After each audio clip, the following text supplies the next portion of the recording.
It was the disaster they had feared. Lost on the edge of a wild northern river, 1,000 kilometers from home, their boat is in pieces, their friendships damaged. This is their time of faith.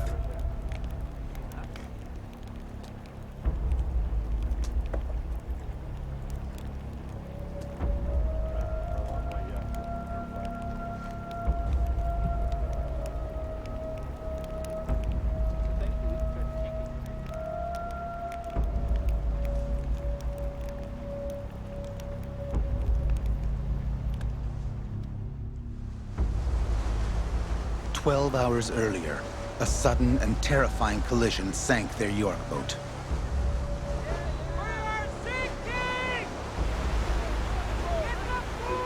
We're sinking! Swept onto the rocks, the power of the impact almost capsized the 1-ton vessel.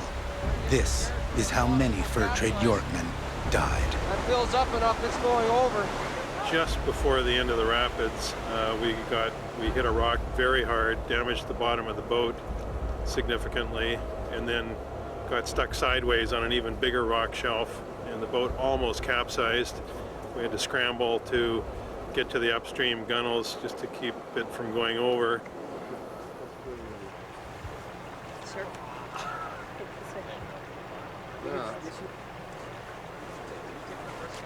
We're all gathered here today to mourn the passing of a loved one. We just got to figure out what we're going to do today. I think we should all just weigh in on our ideas for Bob. So I think we need everybody's input to get this thing constructively fixed and on our way. What about the safety factor of it? Like, someone could have got hurt there, and we're lucky. It's a concern for me, and if we fix it, we got to fix it good. Like, how many more rapids we got to go through? 30, 40?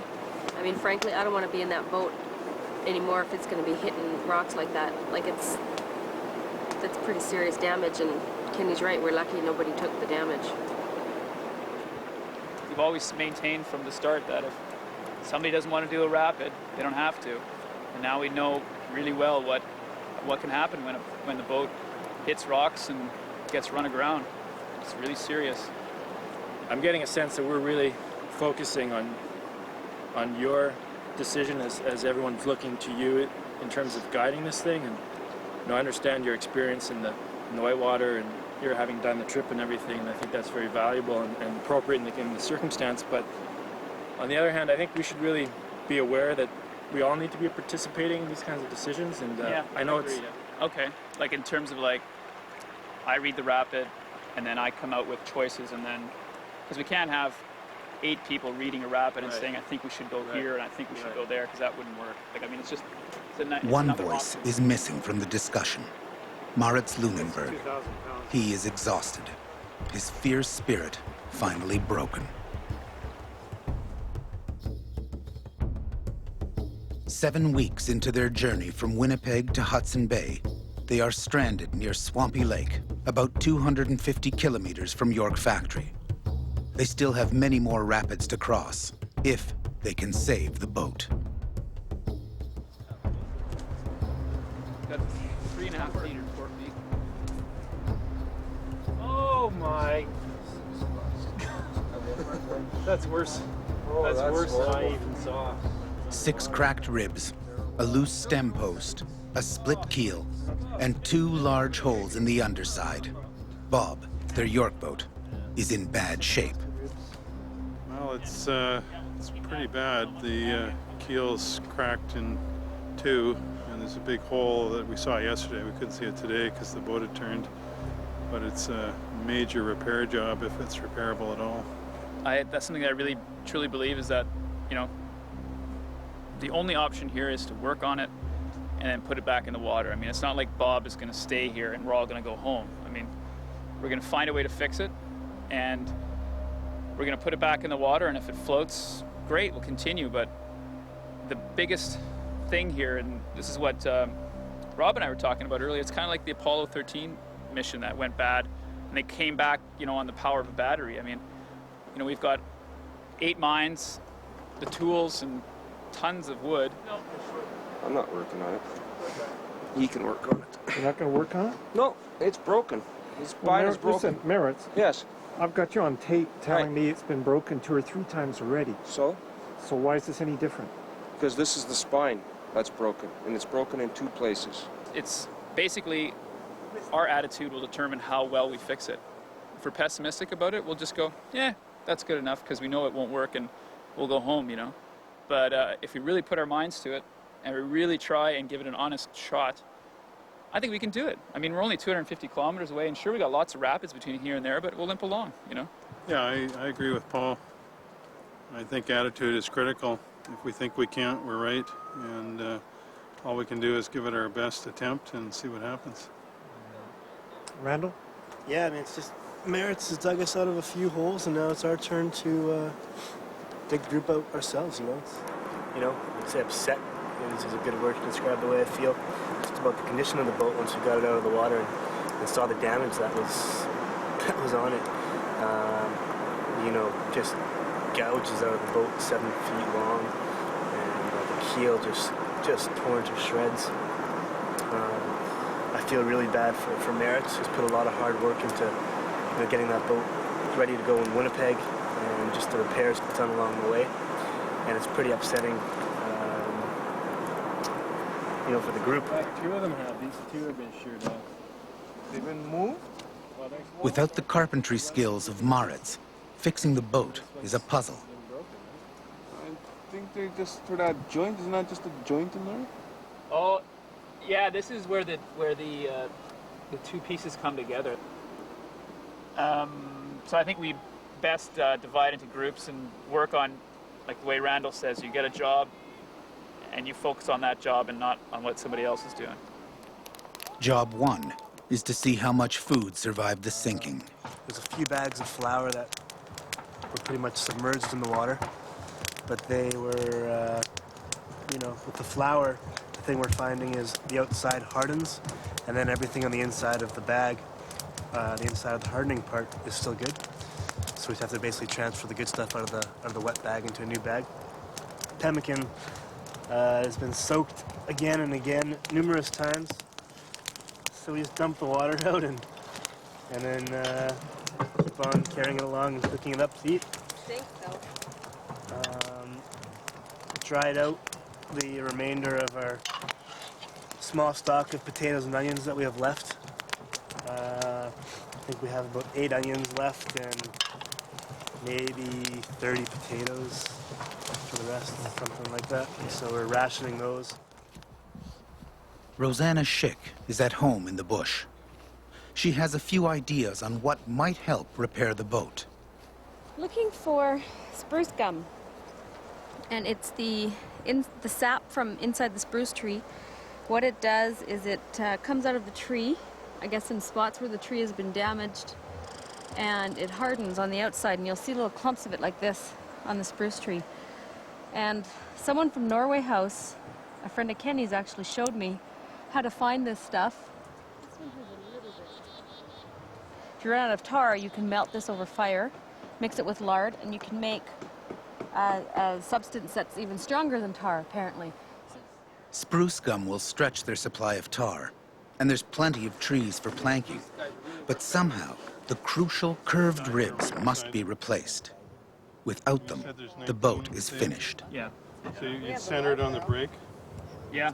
You put it 2 on each side. Put it right beside it. That looks pretty damn good. In a moment of inspiration, Rob Clark realizes the staves of the water barrel have the same curve as Bob's broken ribs. And this stave from the oak barrel fits it perfectly. Like, That's lucky. we're incredibly lucky, yeah. It's like the barrel was made to order.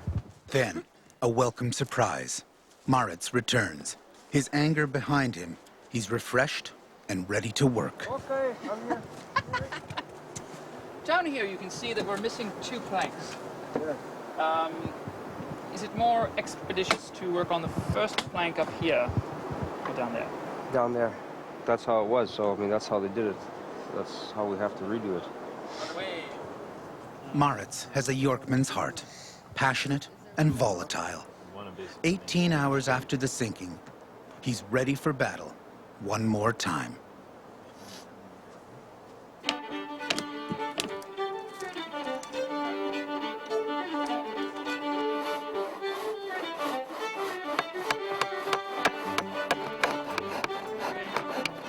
We're doing our best here, but it feels like a gigantic kids project to rebuild a York boat with the materials and tools we have.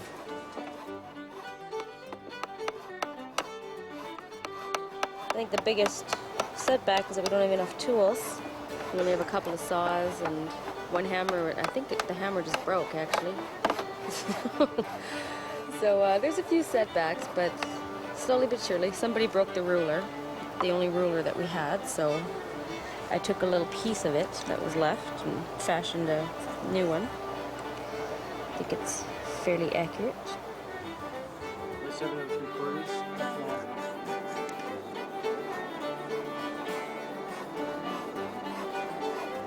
Yep.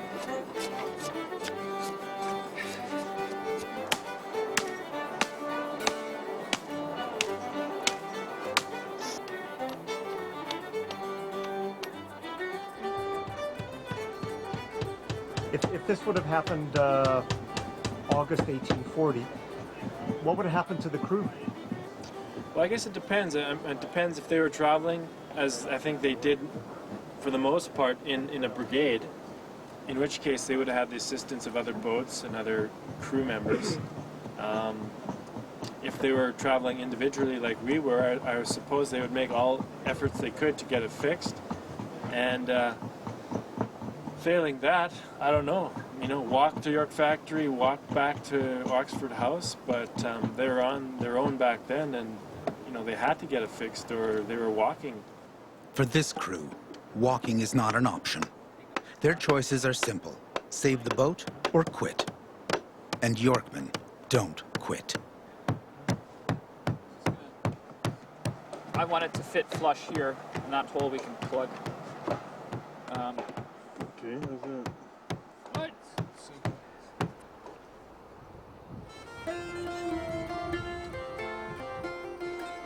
2 days later, Bob is almost repaired. There's some more repairs on the other side of the boat that still have to be done. We're going to have to laminate some lumber to the outside edge of the keel here to pick up this, to sort of make up the difference for the horrendous crack that we have running through here. There's a couple of planks on the other side that are fractured, so they have to be patched and repaired. And then the whole thing has to be caulked, sealed.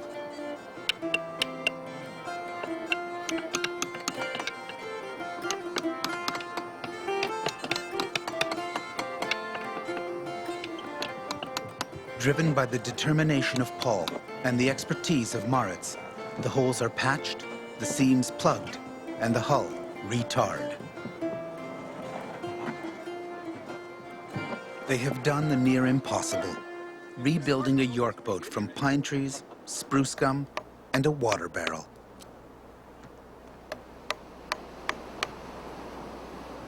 I found that I'm, maybe a little bit pessimistic, or not even maybe a little bit. I am pessimistic on some of our endeavors, and I see what's happening with Bob, and I saw the damage, and my confidence in the ability of the boat to continue on from this point is basically at about 20%.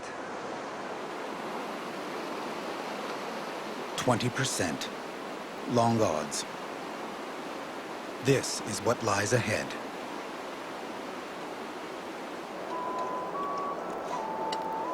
I don't think Bob is safe anymore. Tomorrow, they plan on relaunching. But the sinking haunts them all. No one knows if the repairs will hold.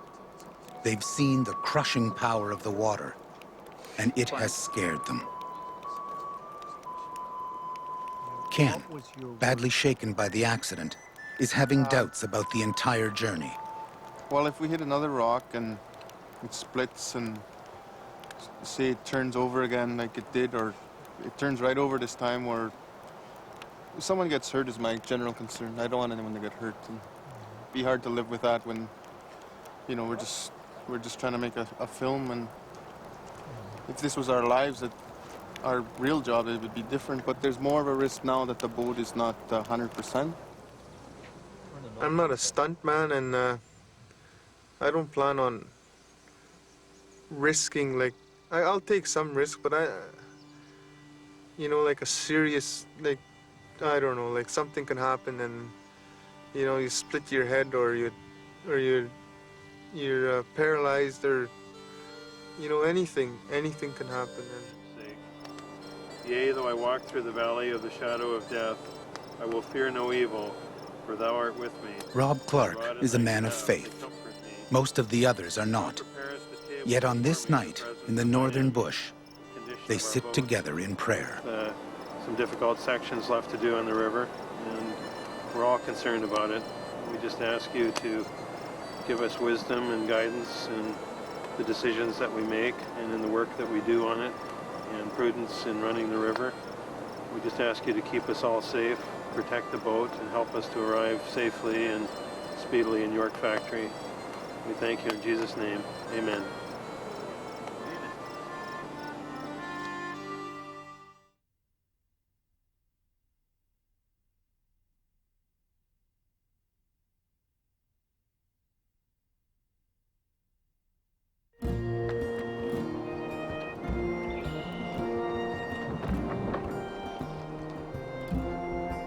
A new day, a new beginning, a familiar problem. You know, because if she's really stern heavy, that's a good thing. Because, I mean, the rate that this water's coming in, it will need to be bailed, like, pretty much continuously. This is after about an hour and a half, I guess. Hopefully that, you know, she'll swell up a little bit and it won't leak as much. But there's other portages, so we'll be able to take her out sometimes. We're all hoping that that Bob stays afloat and that we don't have any more calamitous situations. And yeah, it's nice to get out of here, even if it's just to get out of here.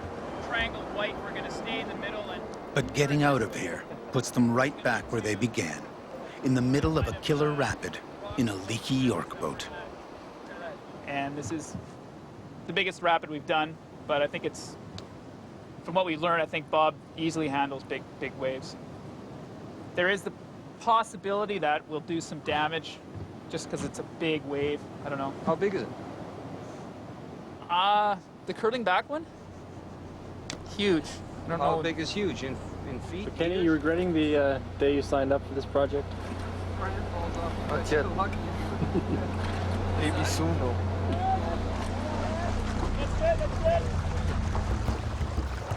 Keep your pressure up against the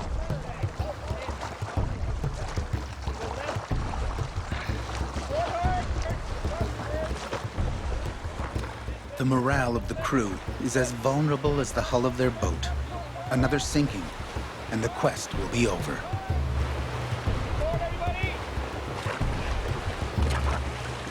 It is a desperate few minutes. To avoid the rocks, they need a precise course through the channel. Paul steers. Moritz sets the pace. The rest of the crew row hard and hope for the best.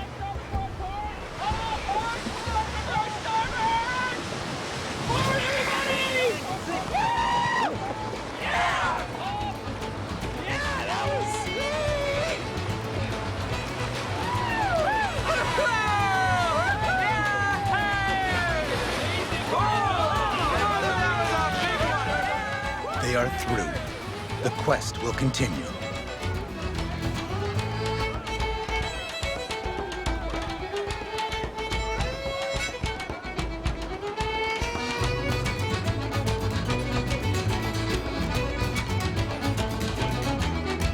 Hi, laddies!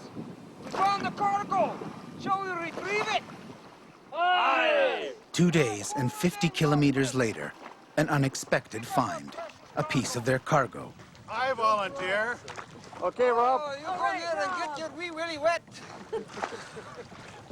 Since the relaunch, the mood of the boat has been exuberant. This solitary bale may be a symbol that their luck has changed.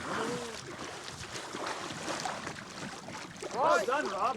Where shall I bring it? Bring it to him forward. I'll put it here. Take it to York Factory, Rob. York Factory? I don't think so. You might have a better chance than... Well done. Oh, good job. Number 3. Is that somebody's lucky number? Bingo! That's The your lucky question number? is how to get up here without tarring my entire front side.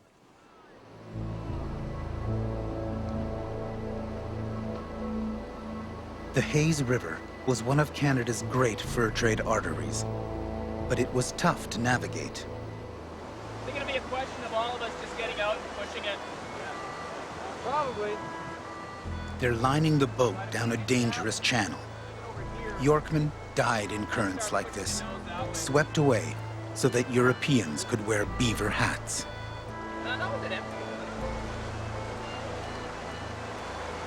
Everybody's going to walk through this one. You people on, actually more people at the front, pushing the bow. The crew wear helmets and life jackets constantly. Their hobnail boots have the purchase of ice skates, and they worry about being carried downstream.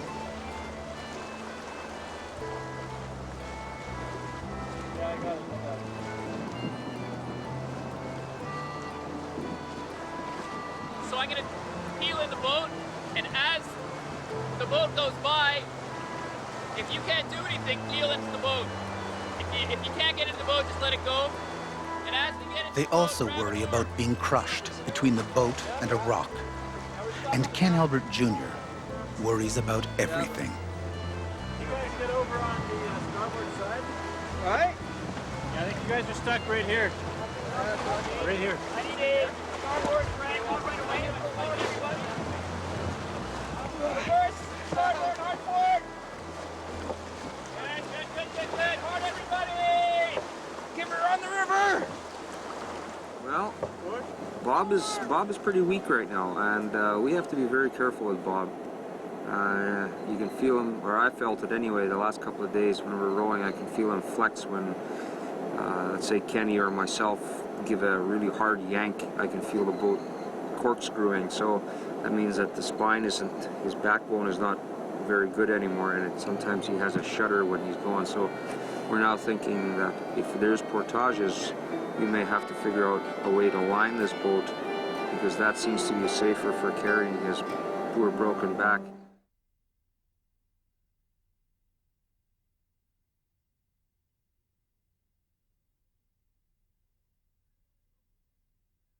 I really hope we get through these rapids in the next few days.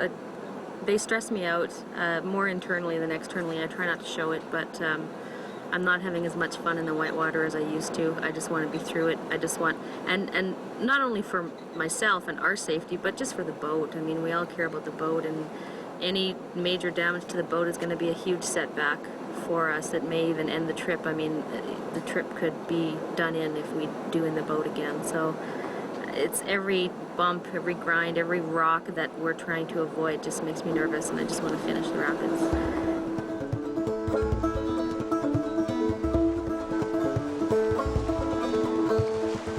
This is Kakwa Rapids, an average set of rapids on the northern Hayes. 200 years ago, York boat crews ran these waters confidently. Paul is tentative.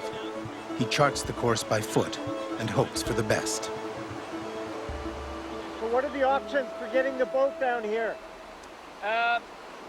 We have 3 channels, 1.5 meter drop over shallow rocks, far right, not very good.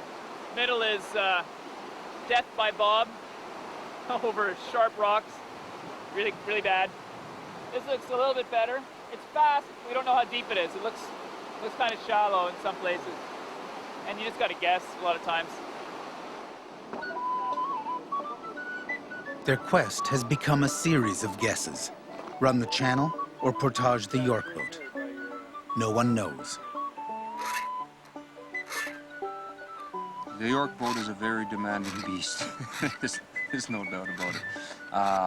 But it is hard work, and it takes concentration, and it takes timing, and I think as a group we're really starting to coalesce. You know, today and yesterday in the rapids that we were running, things were just clicking really, really nicely. Oh yeah, especially with 7 other strangers, like just to be with them for that long without beating any one of them up yet is something.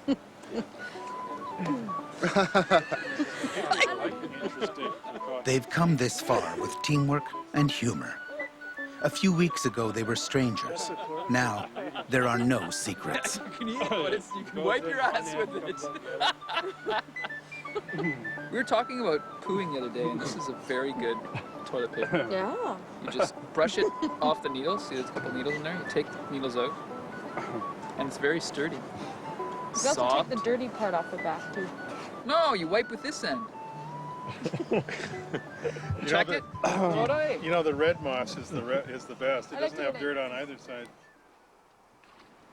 I've emptied about 200 pails of water out of Bob.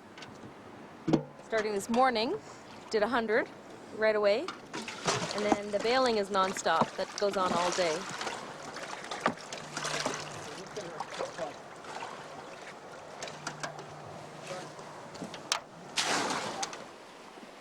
The beauty of the haze is an illusion. It is a dark and deadly river.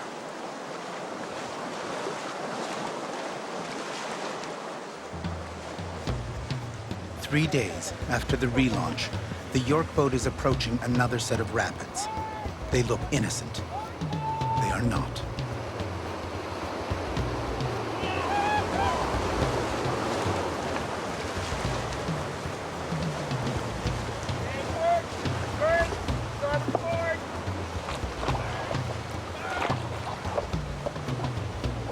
Reverie turns to panic. They have made a mistake. Ken Albert Jr.'s fears are about to be realized.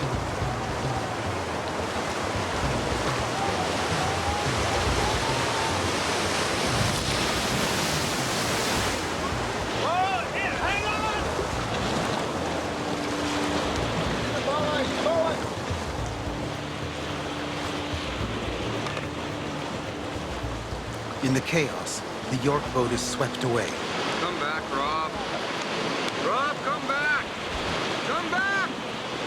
Without warning, Rob Clark dives into the icy waters and saves the boat. What did it hit, Marin? We hit a rock. I could feel it. It just went down. The rock's still going to get that boat.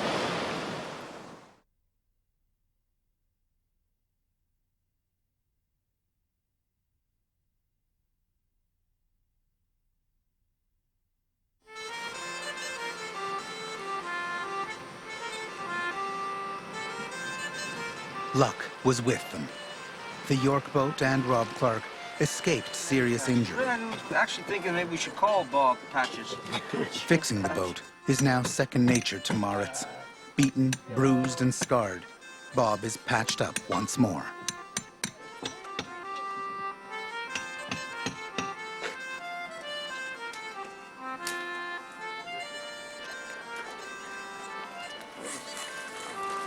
I don't think bringing me down to where Rob was, I don't know if that would have made a big difference, if it was even possible.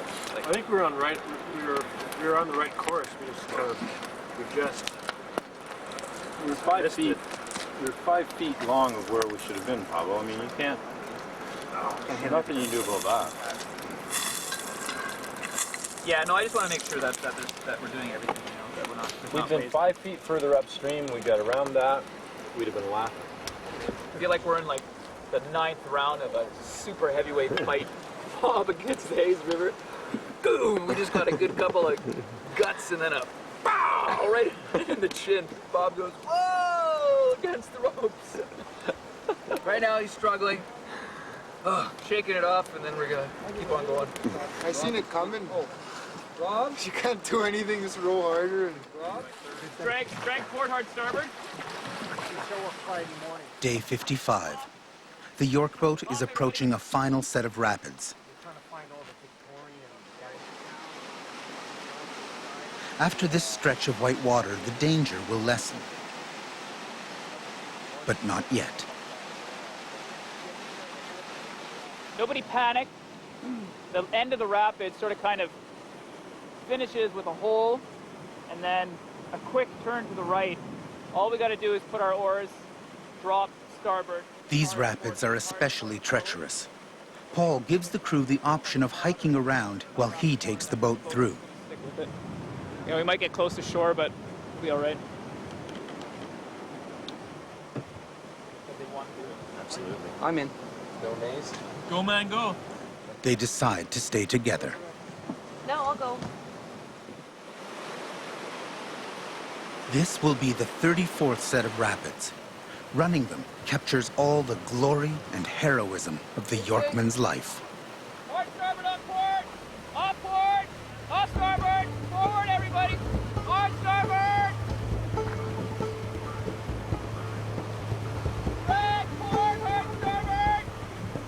Off! Forward, everybody, hard! Watch the oars, starboard! Watch the oars! Off, hard port, reverse starboard! Good! Good! Hard port! Hard port! Hard port! Hard port! Good! Good! Forward, everybody! Yeah, that was sweet! Woo! Yeah! Way to go, Pops. That screaming at the end. Hard port! Hard port! Do it! Do it! Oh, no.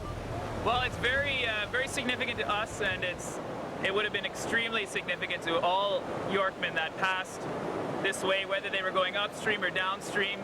I often thought that, you know, there would have been a crew here, let's say going downstream, and they would have like just gone through what we did. Super happy, last rapid, they got a party waiting for them at York Factory. And they probably would have seen a couple of other York boats coming upstream, you know, just left York Factory. The reality of what they're doing is sinking in. They haven't even used their oars because the current's so strong. They've pulled their boats up, and now it's the first upstream portage of many to come. So it would have been probably a lot of meetings here, probably a lot of exchanging of camaraderie and whatnot.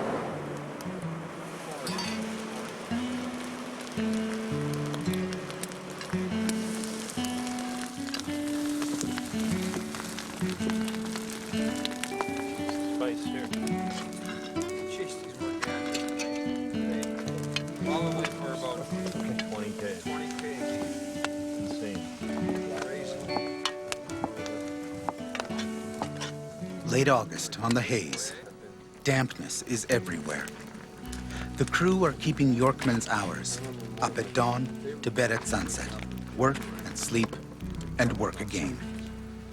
Around them, the land is changing. The forests of pine and tamarack are dissolving into the bleak northern tundra. The air is chilled by an ice wind off the bay. 3 degrees south of the Arctic Circle, the bugs are gone, replaced by a curious seal. They have come a long way and have paid their dues. It is their 60th day in the year 1840. I am a little bit bummed out, but we're back rolling along again, and everybody's feeling pretty positive. So I'm picking up on everybody else's positive vibes, and we'll do all right.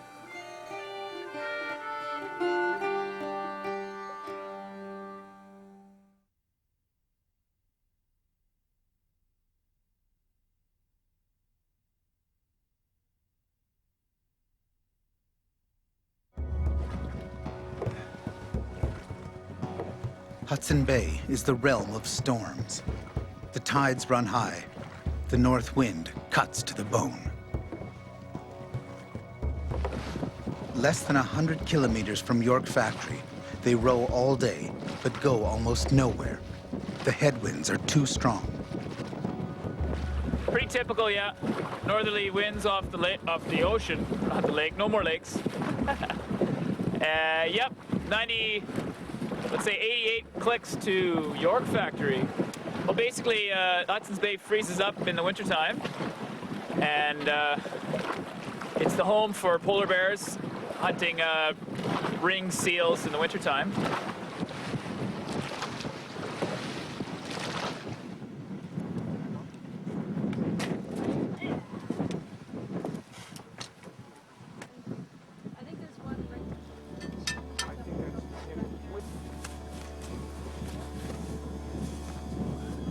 To conserve their strength, the crew seek shelter in the bush. Cold and windblown, they are getting noticeably weaker. I'm getting pumped up for the big push.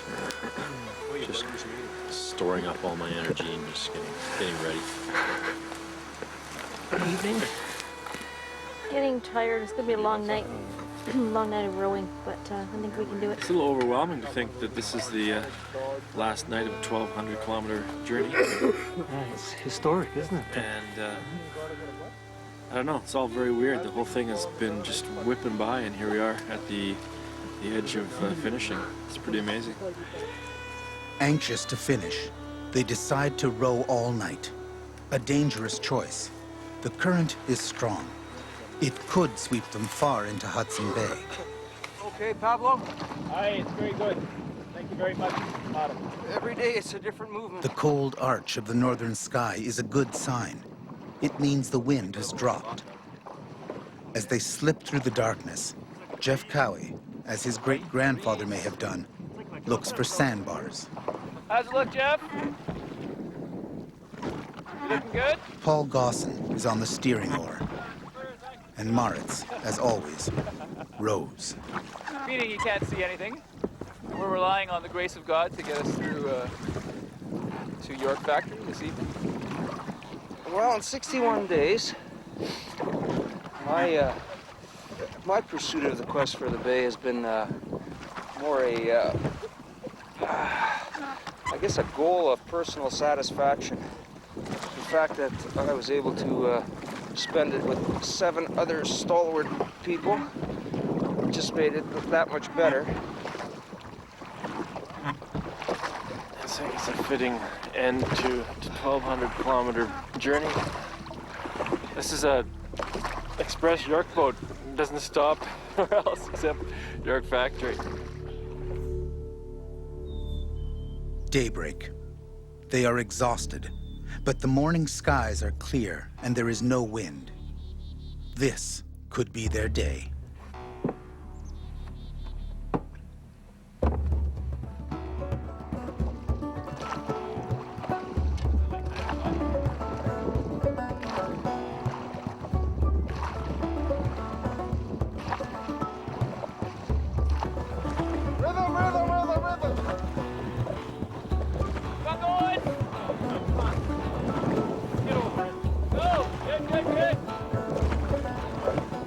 It is the afternoon of day 61, and a storm is chasing them north. Sensing the end of the journey, Ken Albert Jr. rows like the desperate Yorkman he's become, driving Bob towards the bay. Yeah, there's a few times I thought Bob was done, but the team is so strong, nothing could stop him. The team is strong. Not for its physical strength, but for its character. A hydro lineman and a river guide. A teacher and a student. A rock band manager, an academic, a businessman and a carpenter. Ordinary Canadians doing the extraordinary. 8 more dedicated people I've never seen. Helping each other out, picking each other up. I don't know. It's a privilege and an honor for me to have all these friends of mine with me on this trip. Sense of relief that we're finishing when we are, Glad to be here. This has been a real odyssey and an adventure. I've thoroughly enjoyed it, and I'm really proud of the whole crew for what they've accomplished. And this has been, you know, by far the most physically, emotionally, and psychologically grueling trip that I've ever done. I'm honored to be able to have done this, and I'm really happy we made it here. What was the question? I'd like to thank God for looking after us on this most dangerous trip we took. And I'm really proud of this crew. Really beat the odds to get here. It's kind of sad in a little ways because grown really attached to the crew, and we just are just a great bunch of people, and it's too bad it's all going to end in about 20 minutes. In 2 days, we're going to be back in the city, resuming our lives, and this is it. I'm not sure really what to feel. I think a few weeks I'll have a better perspective on this whole business. It's a pretty amazing moment, though. It's a long way. We've come a long way. I see the white observation tower of York Factory. Everybody, hard, let's go into the eddy here. Reverse, starboard, forward, reverse, forward, starboard, let's go. Get out of this current. Forward. Almost there. Oh yeah. My name is Gordy Ross. My age is 3 and 30.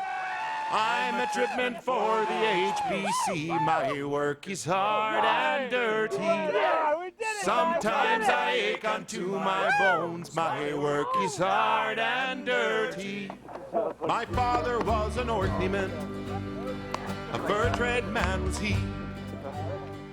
The fur trade route from Winnipeg to Hudson Bay was one of the great Canadian adventures. The Yorkmen are gone, but their stories survive, as they must. They are our legends. A young nation would one day build a railroad of steel. But first came a quest for the bay.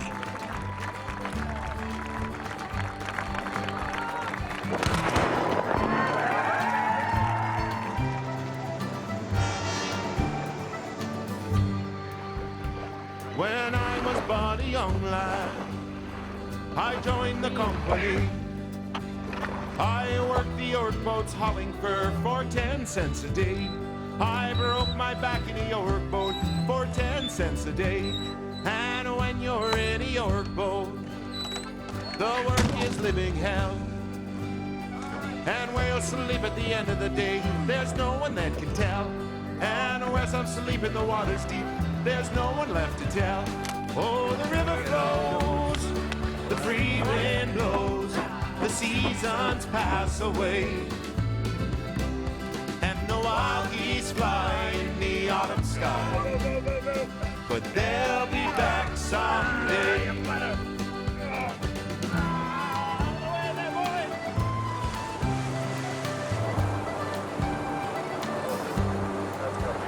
We worked as stripmen on the boats, John Louis, Peak and me.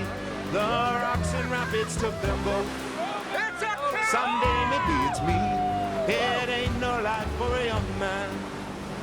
Someday I'll walk away, but I guess I'll work another season. I just can't seem to save my pay. No, it ain't no life for a young man. I can't seem to save my pay. The 21st century Yorkmen complete their quest with pride. Pride in doing what the Yorkmen of 1840 regularly did, sailing to the edge of the great frozen sea and delivering their cargo to York Factory. Oh, the river flows, the free wind blows, the seasons pass away. Right on, Isaac. Right on. But they'll be back someday.